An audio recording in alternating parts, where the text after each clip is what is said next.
Hello friend, welcome to high target point. आज हम इस वीडियो में एंक्लास बेस्ड 500 एमसीक्यूज़ के पार्ट 7 की बात करेंगे। This is very important selective question answer with regional and very helpful for all nursing competitive exams. Start करते हैं। इसके अदर पार्ट्स की डिस्क्रिप्शन में लिंक दी हुई है, आप वहाँ से देख सकते हैं या प्लेलिस्ट में से भी जाकर देख सकते हैं। तो स्टार्ट करते हैं क्वेश्चन नंबर 141 से। क्वेश्चन है, what clinical finding should the nurse expect when assessing A client who had a splenectomy. Question में पूछा है, एक पेशेंट है जिसकी क्या हुई है, स्प्लेनेक्टोमी हुई है। Splenectomy is removal of spleen. Nurse उसको असेस कर रही है, तो कौन सी क्लिनिकल फाइंडिंग नर्स को एक्सपेक्ट करनी चाहिए स्प्लेनेक्टोमी के पेशेंट में।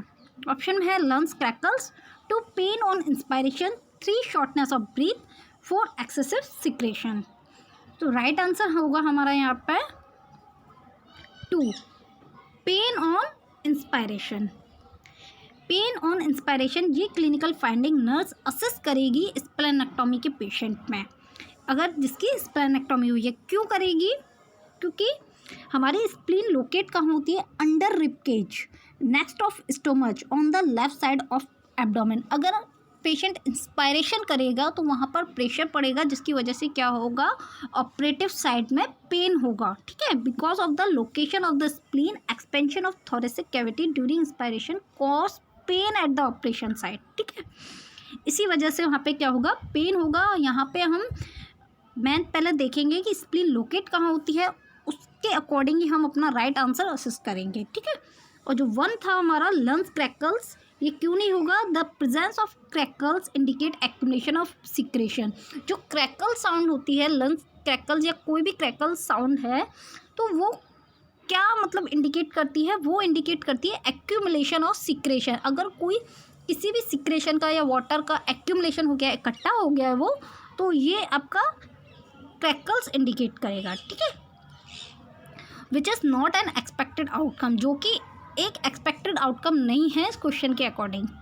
Nursing care is design to prevent this complication. जो थर्ड ऑप्शन था हमारा शॉर्टनेस ऑफ ब्रीथ, ये क्यों नहीं होगा? Because limited activity decrease oxygen consumption, shortness of breath is not common complaint. ये कॉमन कंप्लेंट नहीं है इस क्वेश्चन के अकॉर्डिंग, ये कॉमन कंप्लेंट नहीं होगी। लिमिटेड एक्टिविटी, जो लिमिटेड एक्टिविटी की है स्प्लेनेक्टोमी के बाद पेशेंट की लिमिटेड एक्टिविटी रहती है, तो वो ऑक्सीजन कंजप्शन को कम कर सकती है और शॉर्टनेस ऑफ ब्रीथ भी क्रिएट करती है।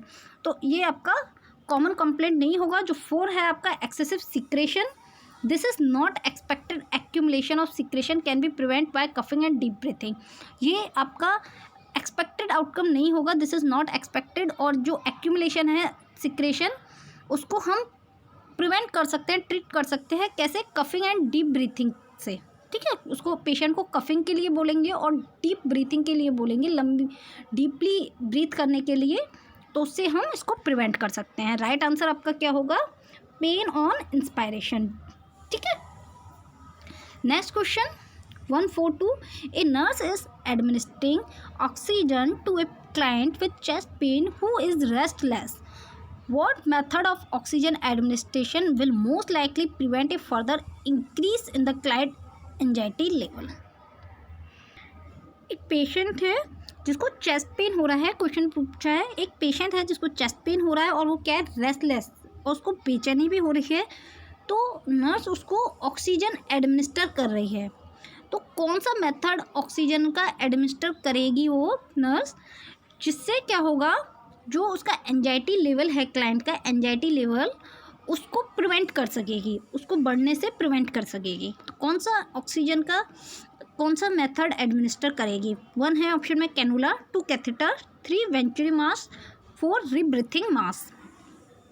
तो यहाँ पे आपका राइट आंसर होगा 1 कैनुला। क्यों होगा? ऑक्सीजन विया nasal cannula is most comfortable and least intrusive because the cannula extend minimum into the nose।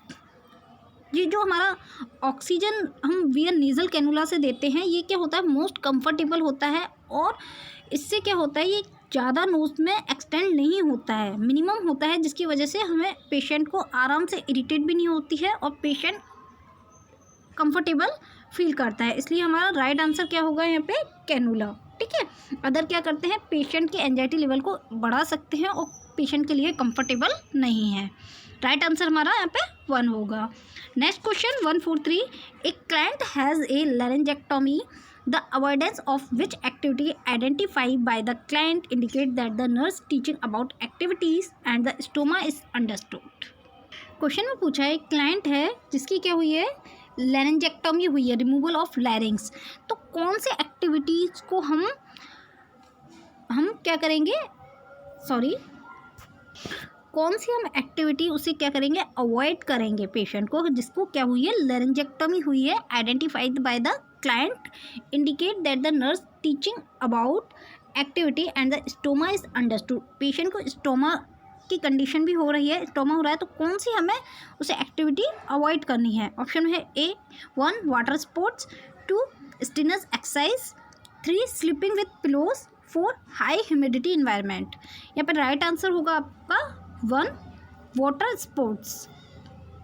Water sports poses severe threat, should water enter the stoma the client will drown. अगर stoma की condition में है तो अगर वो water sports करे, patient water sports play करेगा तो उसको क्या हो सकता है, स्टोमा में वाटर कलेक्ट हो सकता है, एंटर हो सकता है, और जो कि पेशेंट के लिए डेंजरस हो सकता है। इसलिए हमें क्या करनी है, वाटर स्पोर्ट्स एक्टिविटी पेशेंट को अवॉइड करनी है अगर लैरिंजेक्टोमी का पेशेंट है। राइट आंसर हमारा क्या होगा, 1। Next question 144, a client is admitted for an exacerbation of emphysema. The client has a fever, chill and difficulty breathing on expression. What is the priority nursing action based on the client history and present status? Question में पूछा है, एक patient admit है जिसको क्या है, emphysema की condition है। एम्फाइसेमा क्या है, air collection in lung sac. तो पेशेंट को क्या हो रहा है, फीवर हो रहा है, चिल हो रहा है, फीवर आ रहा है, चिल्स उसे कपकपी भी हो रही है और ब्रीथिंग करने में डिफ़िकल्टी भी हो रही है। तो नर्सिंग प्रायोरिटी पूछिए, क्या नर्सिंग प्रायोरिटी एक्शन होगा इस हिस्ट्री को देखकर, फीवर, चिल्स, डिफ़िकल्टी ब्रीथिंग को देख के इस हिस्ट्री को देखकर नर्सिंग प्रायोरिटी एक्शन क्या रहेगा। ऑप्शन में 1 checking for capillary refill, 2 increase fluid intake, 3 suction secretion from the airway, 4 administer a high concentration of oxygen. Right answer होगा यहाँ पे हमारा 2 इंक्रीज फ्लूइड इनटेक। उसे ज़्यादा से ज़्यादा फ्लूइड लेने के लिए हम क्या करेंगे, इंकरेज करेंगे।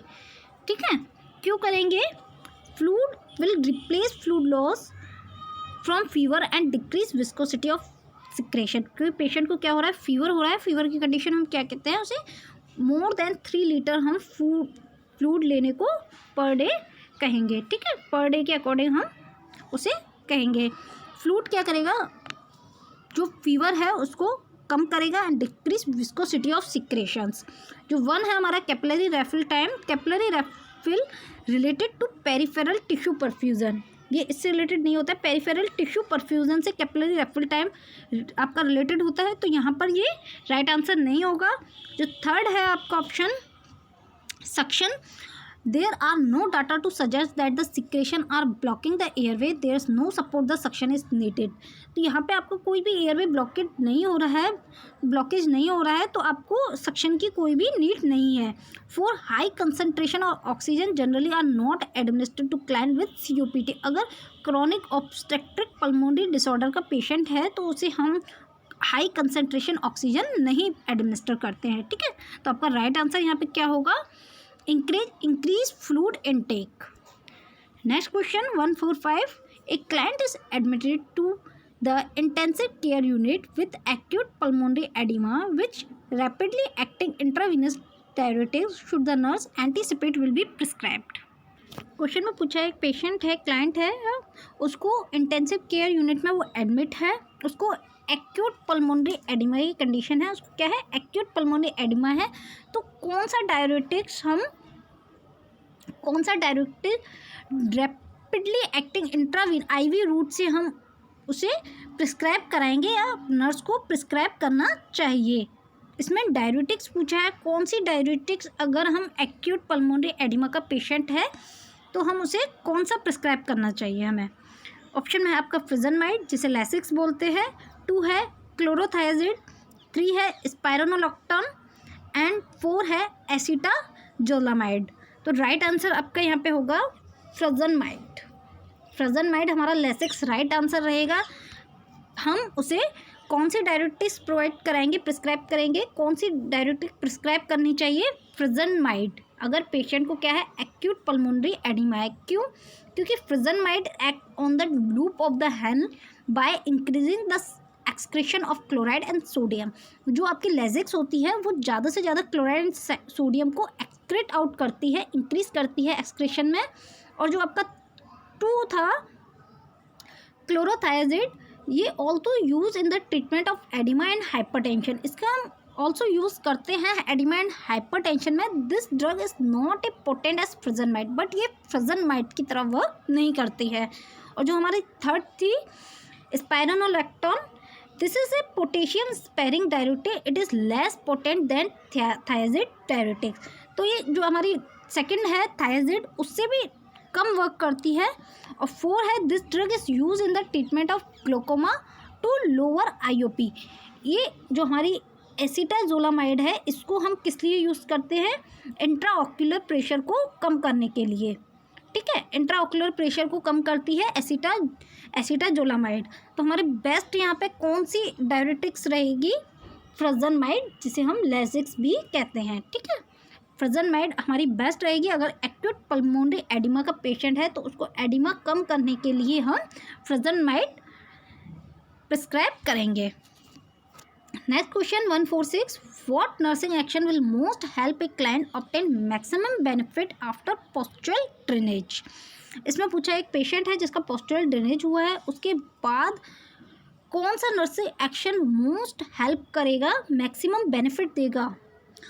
ऑप्शन में है 1 एडमिनिस्टर PRN ऑक्सीजन, 2 है PRN का मतलब है parental administer PRN oxygen, 2 increase coughing deeply, उसे ज़्यादा से ज़्यादा कफ करने के लिए हम डीपली कफ करने के लिए बोलेंगे, 3 place the client in sitting position या सिटिंग पोजीशन में बैठेंगे, 4 increase the client to rest for a half hour या हाफ आवर के लिए हम उसे रेस्ट देंगे आफ्टर पोस्चुरल ड्रेनेज पूछा है। ठीक है, तो पोस्टुरल ड्रेनेज क्या होता है, ड्रेनेज आउट विया कफिंग टेक्निकी एक्सपेक्टोरेशन।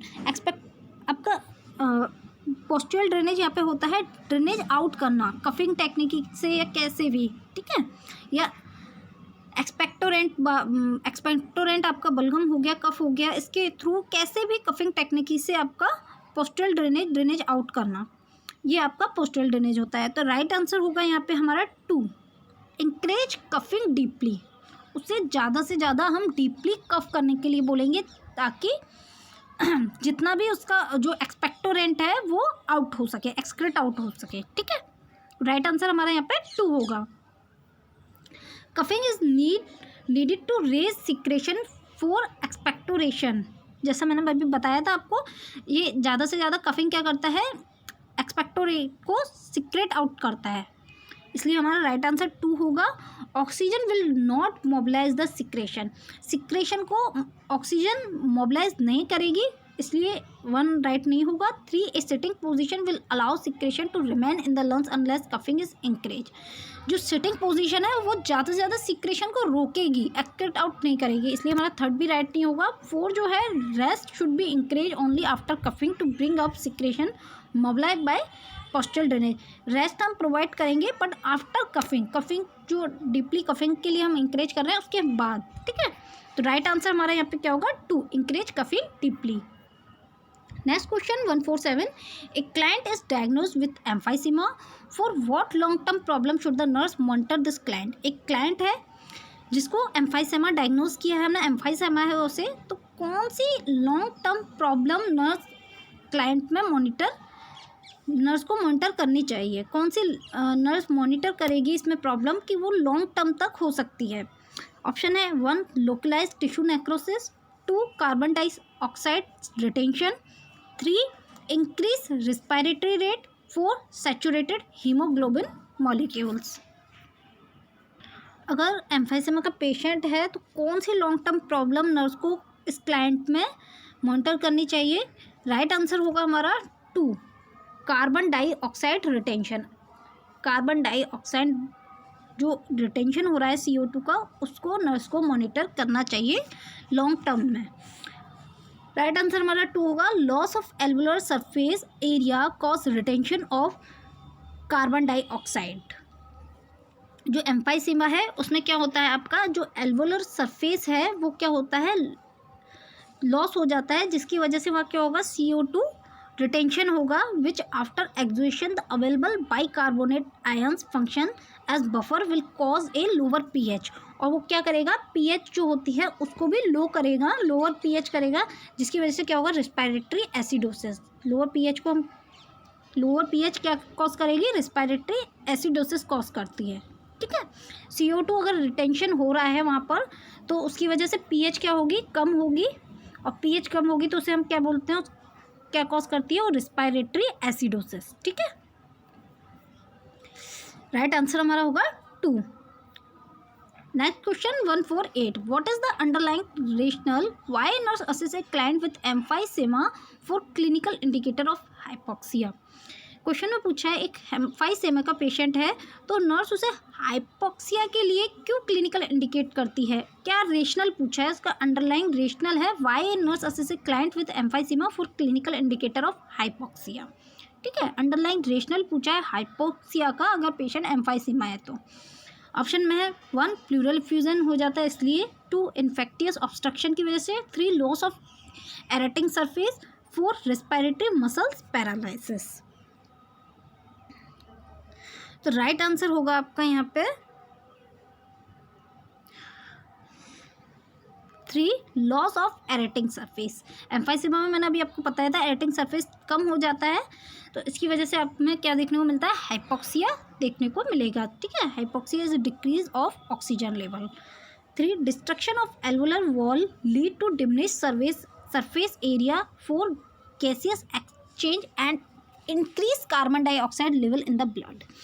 जो हमारा एल्वुलर वॉल होती है उसमें अगर एम्फाइसीमा होता है तो वो लॉस हो जाती है, जिसकी वजह से जो CO2 O2 का एक्सचेंज होता है वो क्या होगा, डिमिनिश हो जाएगा, मतलब प्रॉपरली नहीं हो पाता है, और जिसकी वजह से वहाँ क्या होता है, CO2 ज़्यादा से ज़्यादा रिटेंशन हो जाती है, CO2 ज़्यादा से ज़्यादा बढ़ जाता है वहाँ, जिसकी वजह से वहाँ क्या देखने को मिलता है, हाइपोक्सिया देखने को मिलता है। ठीक है, CO2 बढ़ जाएगी तो O2 क्या होगी, कम हो जाएगी, तो इस वजह से क्या होगा, हाइपोक्सिया क्रिएट होगा, decrease level of oxygen, oxygen का लेवल कम हो जाना। Question number 149, after a bronchoscopy because of suspected cancer of the lungs a client develop pleural effusion, what should the nurse conclude is the most likely cause of the pleural effusion. Question में पूछा है, एक lungs cancer suspected हुआ है, bronchoscopy की गई है एक पेशेंट में, उसके बाद पेशेंट में लंग्स कैंसर सस्पेक्टेड हुआ है, तो लंग्स एक क्लाइंट उसको क्या हो रहा है, प्लूरल इफ्यूजन डेवलप हो रहा है। प्लूरल इफ्यूजन क्या होता है, accumulation of fluid in the pleural sac. तो नर्स क्या कंक्लूड करेगी कि प्लूरल जो इफ्यूजन हुआ है उसको मोस्ट लाइकली कॉज क्या हो सकता है, क्या होना चाहिए। ठीक है, तो प्लूरल इफ्यूजन का कॉज क्या होना चाहिए, नर्स क्या एक्सपेक्ट करेगी अगर पेशेंट को लंग्स कैंसर है तो। ऑप्शन 1 है एक्सेसिव फ्लूइड इनटेक, पेशेंट ने ज़्यादा से ज़्यादा फ्लूइड ले लिया है, ये कॉज होगा। 2 inadequate chest expansion, 3 extension of cancerous lesion, 4 irritation from the bronchoscopy. तो राइट आंसर होगा यहाँ पे हमारा 3 एक्सटेंशन ऑफ कैंसरस लीजन। हम ब्रोंकोस्कोपी से सस्पेक्ट कर ले रहे हैं ऑल्सो कि पेशेंट को क्या है, लंग्स कैंसर है, तो लंग्स कैंसर क्या कर रहा है, प्लूरल इफ्यूजन कॉज कर रहा है।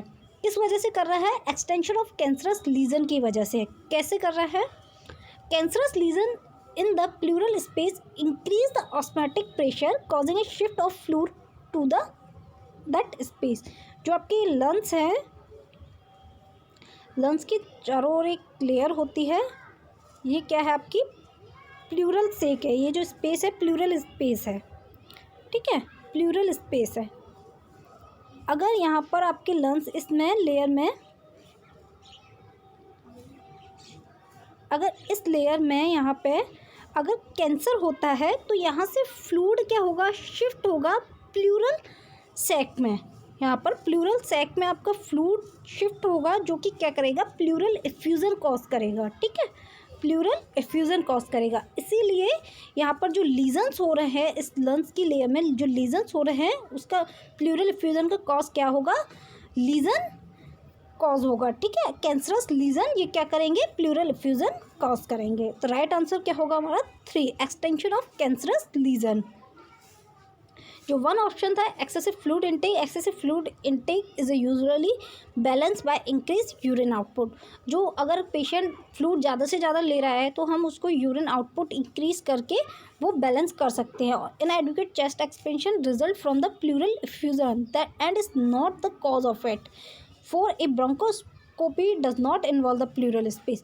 और ब्रोंकोस्कोपी जो 4 ऑप्शन था, इरिटेशन फ्रॉम द ब्रोंकोस्कोपी, अगर ब्रोंकोस्कोपी करते टाइम इरिटेशन हुआ है तो ये इसका कॉज नहीं हो सकता, ये प्लूरल स्पेस में इसका कोई इन्वॉल्वमेंट नहीं होता है। तो राइट आंसर हमारा क्या होगा, लीजन की वजह से। जैसे मैंने अभी बता दिया, आपका लंग्स में अगर यहाँ पर लीजन्स हो रहे हैं तो जो आपका ये लेयर होती है इसके चारों ओर लंग्स के, ये क्या होती है, प्लूरल स्पेस होता है। अगर लीजन हो जाएंगे तो ऑब्वियसली फ्लूइड क्या होगा, शिफ्ट हो जाएगा आपका प्लूरल स्पेस में, जो कि प्लूरल इफ्यूज़न कॉज कर देगा। प्लूरल इफ्यूज़न क्या होता है, accumulation of fluid in the pleural space, यहाँ पे फ्लूइड का कलेक्शन होना। तो राइट आंसर आपका 3 होगा। Next question 150, a client who is taking rifampicin tell the nurse my urine look orange, what action should the nurse take. एक client है, rifampicin ले रहा है, टैबलेट रिफाम्पिसिन ले रहा है और नर्स को बोल रहा है कि मेरा जो यूरिन है वो ऑरेंज कलर का दिख रहा है, तो नर्स को क्या एक्शन लेना चाहिए। 1 option explain this is expected, उसे बोलना है कि ये एक्सपेक्टेड है। 2 check the liver enzymes. 3 strain the urine for stone. 4 ask what food were eaten. तो राइट आंसर हमारे यहाँ पे नॉर्मल क्वेश्चन है, ये हमें पता है। इसका राइट आंसर हमारा 1 होगा, एक्सप्लेन दिस इज एक्सपेक्टेड। अगर पेशेंट रिफाम्पिसिन टैबलेट ले रहा है तो यूरिन क्या होता है, ऑरेंज कलर का आता है, तो ये एक्सपेक्टेड है। नर्स को क्या एक्शन लेना चाहिए, पेशेंट से बोलना है कि एक्सपेक्टेड है। उसके कोई लिवर एंजाइम चेक करने की नीड नहीं है, ना ही ये स्टोन को इंडिकेट करता है, और ना उससे हमें ये पूछना है कि आपने क्या लिया था। अगर रिफाम्पिसिन ले रहा है तो उसका ऑरेंज यूरिन एक्सपेक्टेड होगा। ठीक है, ये आपकी ट्यूबरक्लोसिस ड्रग होती है रिफाम्पिसिन, तो ये इसके साथ ऑरेंज कलर का यूरिन एक्सपेक्टेड होता है। Cause a reddish orange discoloration of secretion such as urine, sweat and tears. Only urine का नहीं, स्वेट जो पसीना आ रहा है, टीयर्स जो आंसू हैं क्लाइंट के, वो भी ऑरेंज कलर के हो सकते हैं। ठीक है, वो भी रेडिश ऑरेंज डिस्कलरेशन हो सकता है अगर पेशेंट रिफाम्पिसिन ले रहा है तो। Next question 151, what should the nurse include in the plan of care for a client who just had a total laryngectomy. Plan पूछा है, एक पेशेंट है, टोटल लैरिंजेक्टोमी हुई है, जस्ट टोटल लैरिंजेक्टोमी हुई है, तो कौन सा नर्स को प्लान इंक्लूड करना चाहिए। अगर पेशेंट की केयर कर रही है नर्स जिसको टोटल लैरिंजेक्टोमी हुआ है तो कौन सा प्लान इंक्लूड करेगी। ऑप्शन 1 है instruct the client to whisper. Whisper के लिए पेशेंट को, क्लाइंट को इंस्ट्रक्ट करना है। 2 remove the outer tracheostomy tube PRN। 3 placing the client in the orthopneic position देनी है पेशेंट को।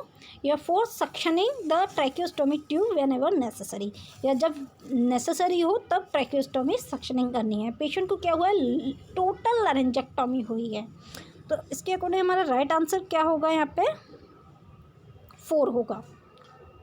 अगर टोटल लैरिंजेक्टोमी हुई है तो सक्शन जरूर होगा, और सक्शन जब नीड हो तो हमें क्या करना है, ट्रैकियोस्टोमी सक्शनिंग करनी है द ट्रैकियोस्टोमी की ट्यूब जब आवश्यकता हो। ठीक है, secretion are increase because of alteration in structure and function.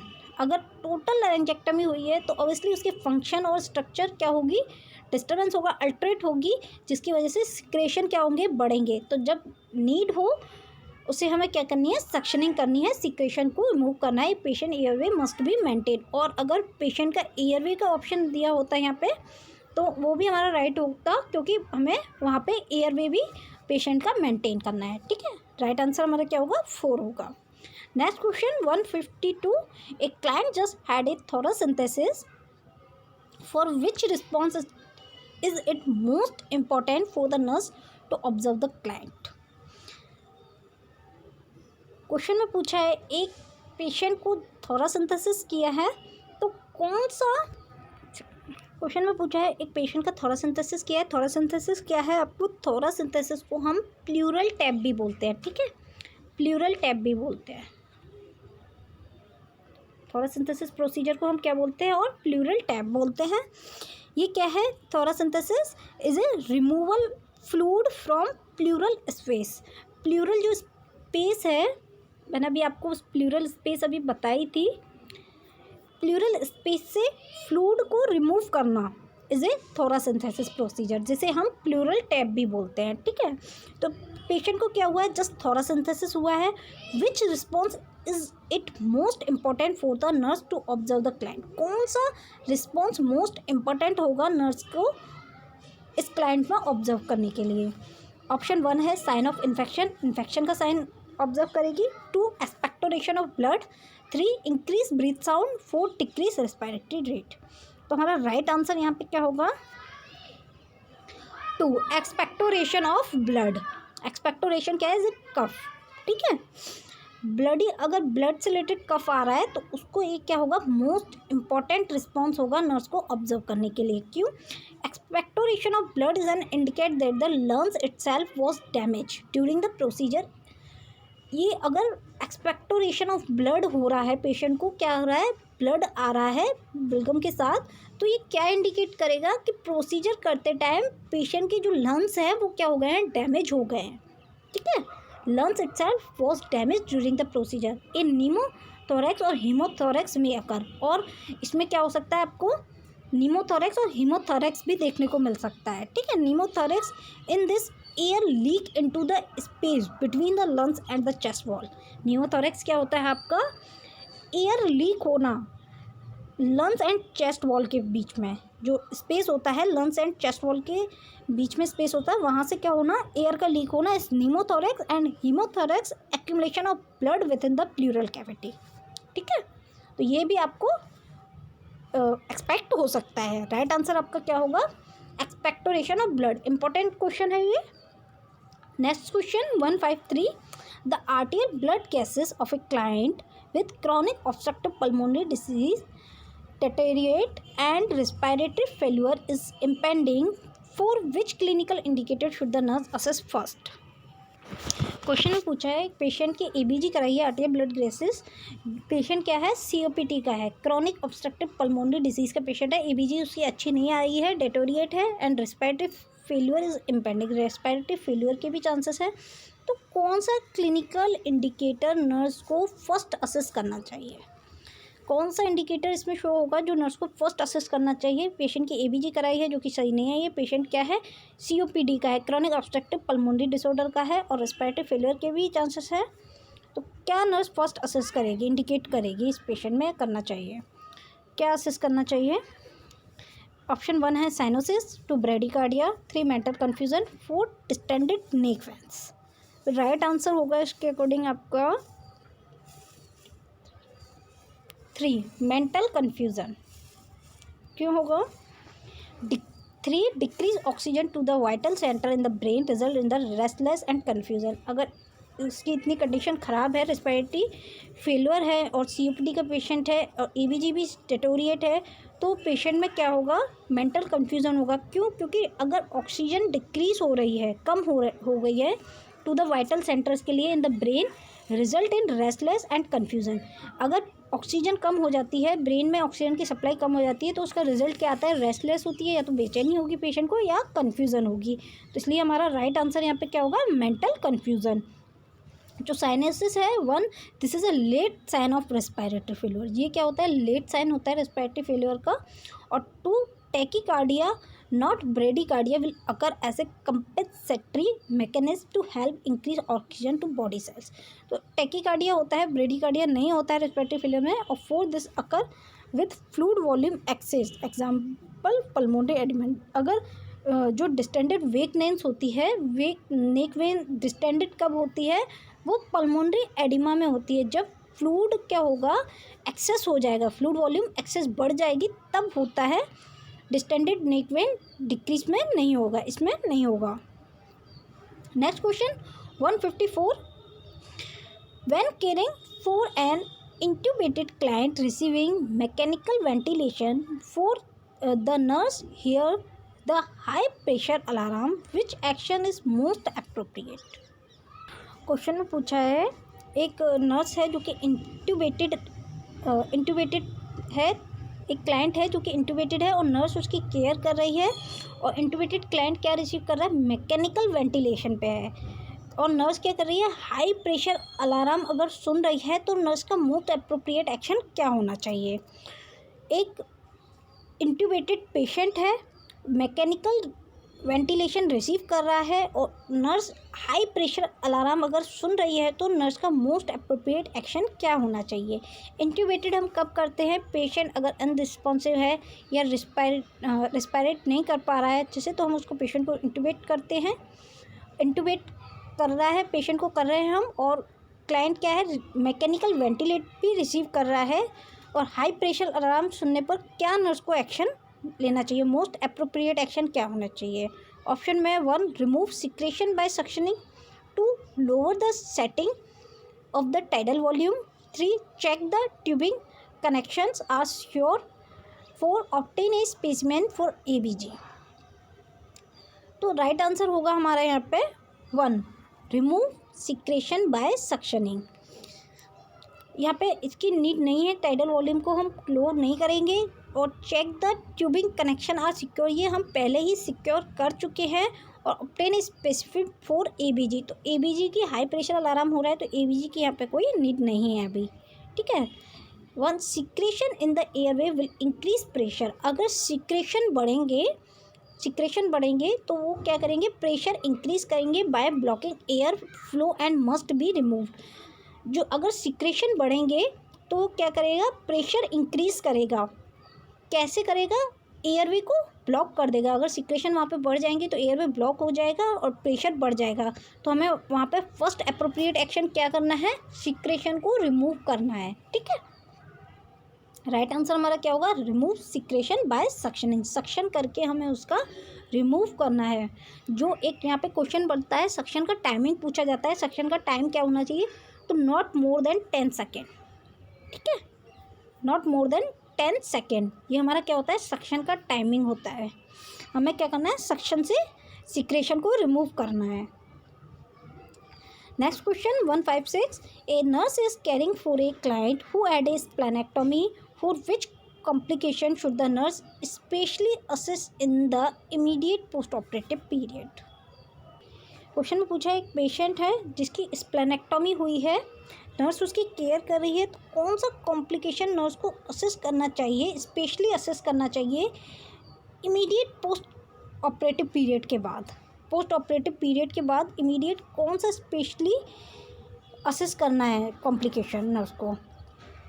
Option में 1 इन्फेक्शन, 2 पेरिटोनाइटिस, 3 इंटेस्टाइनल ऑब्स्ट्रक्शन, या 4 एब्डोमिनल डिस्टेंशन। तो राइट आंसर होगा यहाँ पे हमारा 4 एब्डोमिनल डिस्टेंशन। नर्स को इमीडिएट कौन सा कॉम्प्लिकेशन असेस करना चाहिए, स्पेशली एब्डोमिनल डिस्टेंशन अगर पेशेंट की स्प्लेनेक्टोमी हुई है तो। Because the spleen is highly vascular, haemorrhage में occur and abdominal distension result. क्यों, क्योंकि स्प्लीन क्या होती है, हमारी हाईली वेस्कुलर होती है, जो कि हेमरेज कॉज कर सकती है, ठीक है, हेमरेज कॉज कर सकती है, ब्लीडिंग कॉज कर सकती है, एंड एब्डोमिनल डिस्टेंशन हो सकता है पेशेंट को। इसलिए क्या असेस करना है, अगर पेशेंट स्प्लेनेक्टोमी का है तो उसे एब्डोमिनल डिस्टेंशन के लिए असेस करना है स्पेशली, ठीक है। Next question 157, a nurse reposition a client who is diagnosed with emphysema to facilitate breathing, which position facilitate maximum air exchange। Question में पूछा है, एक पेशेंट है, उसे एम्फाइसेमा हुई है, नर्स उसकी रीपोजिशन दे रही है, उसे डायग्नोस हुआ है पेशेंट एम्फाइसेमा का, तो कौन सी पोजीशन पेशेंट के लिए, एम्फाइसेमा के पेशेंट के लिए बेस्ट रहेगी ताकि वो अच्छे से मैक्सिमम एयर एक्सचेंज कर सके, मैक्सिमम एयर उसके लिए एक्सचेंज हो सके। ऑप्शन में 1 सुपाइन, 2 ऑर्थोपेनिक, 3 लो फाउलर, 4 है सेमी फाउलर। तो यहाँ पे आपका राइट आंसर होगा इजी है ये क्वेश्चन। ऑर्थोपेनिक राइट पोजीशन होगी हमारी। ऑर्थोपेनिक से हम ज़्यादा से ज़्यादा पेशेंट को देकर एयर एक्सचेंज फैसिलिटेट कर सकते हैं। ऑर्थोपेनिक पोजीशन क्या होती है, ज़्यादा से ज़्यादा एयर एक्सचेंज होता है। ये सिटिंग अपराइट सिटिंग पोजीशन होती है। ये टेबल होता है, पेशेंट उससे हेड डाउन किया होता है, एक अपने हैंड को कंफर्टेबली उस पर रखा होता है, इसे हम ऑर्थोपेनिक पोजीशन कहते हैं। ठीक है, राइट आंसर हमारा 2 होगा। ऑर्थोपेनिक पोजीशन से हम मैक्सिमम एयर एक्सचेंज कर सकते हैं पेशेंट को। Next question 158, a client is admitted with suspected atelectasis, which clinical manifestation does the nurse expect to identify when assessing this client. एक क्लाइंट है, उसका क्या है, एटलैक्टेसिस सस्पेक्टेड हो रहा है। एटलैक्टेसिस क्या होता है, एक लंग्स का मतलब सिकुड़ जाना है, चिपक जाना है, एटलैक्टेसिस। एक क्लाइंट है, एडमिटेड है, जिसको क्या है, एटलैक्टेसिस सस्पेक्टेड हुआ है, तो कौन सा क्लिनिकल मैनिफेस्टेशन नर्स एक्सपेक्ट करेगी पेशेंट को असेस करते टाइम। इसको 1 slow deep respiration, 2 normal oral temperature, 3 dry अब अनप्रोडक्टिव कफ, 4 डिमिनिश ब्रीथ साउंड। तो राइट आंसर होगा हमारा यहाँ पे 4 डिमिनिश्ड ब्रीथ साउंड। अगर पेशेंट को एटलैक्टेसिस की कंडीशन है तो हम उसमें डिमिनिश्ड ब्रीथ साउंड असेस करेंगे। ठीक है, यह हमें क्लिनिकल मैनिफेस्टेशन देखने को मिलेगा, डिमिनिश्ड ब्रीथ साउंड, अगर पेशेंट एटलैक्टेसिस का है तो। Because atelectasis involve collapsing of alveoli. इसमें क्या होता है, एल्वोलाई का क्या हो जाता है, कोलैप्स हो जाता है distal to the bronchioles. Breath sound are diminish in the lower lobes. तो हमें ब्रीथ साउंड क्या मिलेगी, हमें इसमें डिमिनिश्ड देखने को मिलेगी। ठीक है फ्रेंड, आपके क्वेश्चन कंप्लीट हो गए। Thanks for watch, like and share, subscribe for watch more videos, press bell icon for notification and wait for next video. Thank you friends.